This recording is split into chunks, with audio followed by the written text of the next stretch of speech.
పేర్లు వాళ్ళ వివరాలు ఇవ్వమనుంది. తప్పకుండా ప్రభుత్వం నుంచి వాళ్ళని ఆదుకుందాం.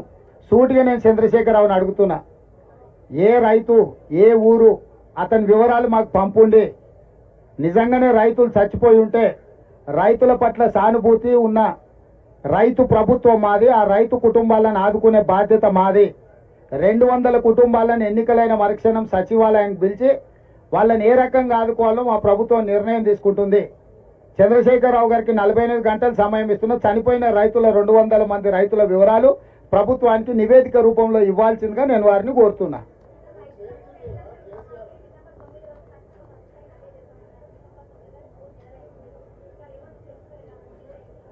ఎవరంటారమ్మా?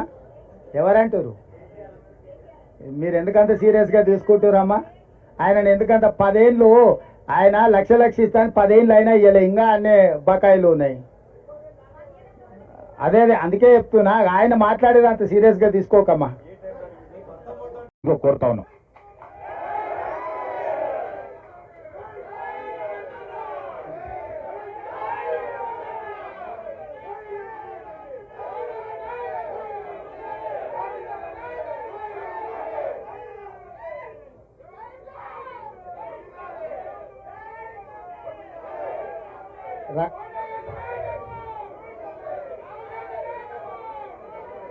కాంగ్రెస్ పార్టీ కార్యకర్తలకు, మీడియా మిత్రులకు, వేదిక మీద ఉన్న పెద్దలకు హృదయపూర్వకంగా నమస్కారాలు తెలియజేస్తూ, ఈరోజు తుక్కుగూడ రాజీవ్ గాంధీ ప్రాంగణంలో ఈ నెల 6 తారీఖు రోజు సాయంత్రం 5 గంటలకు నిర్వహించబోయే తెలంగాణ జనజాతర సమావేశాన్ని నిర్వహించడానికి సంబంధించిన కార్యాచరణను పర్యవేక్షించడానికి జిల్లా ఇన్ఛార్జ్ మంత్రివర్యులు మేనిఫెస్టో కమిటీ చైర్మన్ మిత్రుడు దుద్దిల్ల శ్రీధర్ బాబు గారు,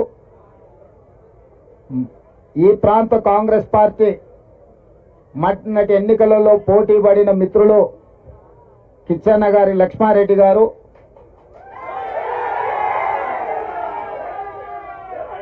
జిల్లా పార్టీ అధ్యక్షుడు నరసింహారెడ్డి గారు, ఇబ్రహీంపట్నం శాసనసభ్యులు మల్రెడ్డి రంగారెడ్డి గారు,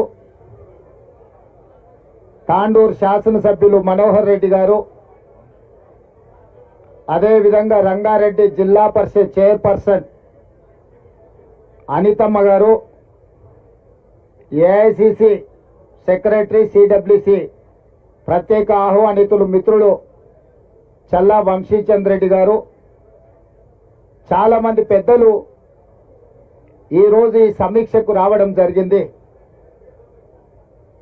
ఈ వేదిక మీద నుంచి తెలంగాణ ప్రజలకే కాదు, జాతీయ స్థాయిలో భారతదేశ కాంగ్రెస్ పార్టీ ఎన్నికల మేనిఫెస్టో తెలంగాణ గడ్డ మీద విడుదల కాబోతుంది. ఈ కార్యక్రమానికి మా అభిమాన నాయకుడు శ్రీ రాహుల్ గాంధీ గారు, మా అభిమాన నాయకురాలు శ్రీమతి ప్రియాంక గాంధీ గారు ప్రత్యేక ఆహ్వానితులుగా జాతీయ ఎన్నికల మేనిఫెస్టో విడుదల చేయడానికి ముఖ్య అతిథులుగా హాజరవుతున్నారు. ఈ ఎన్నికల మేనిఫెస్టోలో కాంగ్రెస్ పార్టీ జాతీయ స్థాయిలో ఇవ్వబోయే 5 గ్యారెంటీలకు సంబంధించిన అంశాలతో పాటు కేంద్రంలో ఇండియా కూటమి ప్రభుత్వాన్ని ఏర్పాటు చేసి తెలంగాణ రాష్ట్రానికి ఇవ్వబోయే ప్రత్యేక నిధులు, ప్రత్యేక అనుమతులు, 2014 రాష్ట్ర పునర్విభజన చట్టంలో పొందుపరిచిన 10 సంవత్సరాలు భారతీయ జనతా పార్టీ తెలంగాణ ప్రజలను వంచి మన హక్కులను కాలరాసిన విషయాలను కూడా స్పష్టంగా శ్రీధర్ బాబు గారి నేతృత్వంలో ఈ ఎన్నికల మేనిఫెస్టో